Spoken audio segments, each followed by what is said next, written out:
প্রত্যেক জাতির জন্য ঈদ রয়েছে, প্রত্যেক জাতির জন্য আনন্দ রয়েছে। তো এই যে পহেলা বৈশাখ নামে অশ্লীলতা আমাদের দেশে বেহায়াপনা ছড়িয়ে পড়ছে, এগুলো আসলেই মুসলমানদের কোনো সংস্কৃতি, মুসলমানদের কোনো উৎসব, মুসলমানদের কোনো আয়োজন হতে পারে না।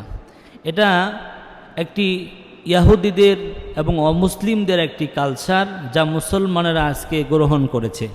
অথচ সারা পৃথিবীর ইহুদিরা, কাফেররা মুসলমানদেরকে শেষ করে দেওয়ার জন্য, মুসলমানদেরকে ধ্বংস করে দেওয়ার জন্য আজকে তারা ঐক্যবদ্ধ হয়েছে। আর আমরা তাদেরকে খুব সুন্দরভাবে আমরা গ্রহণ করেছি। আজকে এই বৈশাখ, পহেলা বৈশাখ নামে যে অনুষ্ঠান হচ্ছে, আমরা কি কখনো চিন্তা করেছি যে আমার স্ত্রী কোথায় গিয়ে পহেলা বৈশাখ পালন করছে, আমার সন্তান, আমার মেয়ে, আমার ছেলে পহেলা বৈশাখ নামে যে অশ্লীলতা আছে, পহেলা বৈশাখ নামে যে বেহায়াপনা আছে, আমার সন্তান কোথায় গিয়ে এই দিনকে উদযাপন করছে, এই দিনকে আনন্দ হিসেবে গ্রহণ করছে, কোথায় যাচ্ছে? আমরা কি একবারও তা তালাশ করেছি? অথচ আমার সন্তান আজকে বাহিরে গিয়ে অন্যায়ের সাথে জড়িত হয়ে যাচ্ছে, আমার সন্তান অপরাধের সাথে সেখানে সম্পৃক্ত হচ্ছে, গুনাহের সাগরে তারা নিমজ্জিত হচ্ছে। এই সমাজ আমাদের ভাঙতে হবে, এই সমাজকে আমাদের পরিবর্তন করতে হবে। আল্লাহ এবং রসুল আমাদেরকে যেই ঈদ দিয়েছে, যে আনন্দ দিয়েছে, যে উৎসব দিয়েছে, সেই আনন্দের মধ্যে আমাদের সীমাবদ্ধ থাকতে হবে।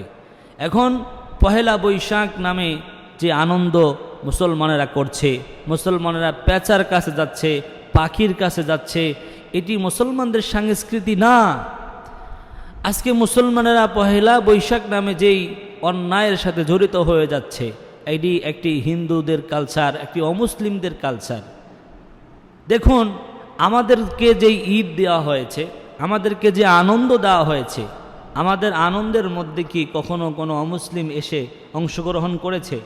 কোনো অংশগ্রহণ তারা করে নাই। তাহলে আমরা কেন তাদের সংস্কৃতিতে, তাদের আনন্দতে আমরা সেখানে গিয়ে অংশগ্রহণ করব? আমি দেখতে পাচ্ছি আমাদের দেশে যে সমস্ত পুজো মণ্ডলীতে মুসলমানেরা গিয়ে আনন্দ করছে, উৎসব করছে, যদি মুসলমানের সন্তানেরা সেখানে না যায়, যদি সেখানে হিন্দুদের অনুষ্ঠানে, হিন্দুদের আয়োজনে যদি হিন্দুদের সংখ্যা থাকে 1%, মুসলমানদের সংখ্যা সেখানে 10%, 10% সেখানে মুসলমানদের সংখ্যা থাকে, মুসলমানদের জন্য এটি দাজ্জালি ফিতনা আমি মনে করি।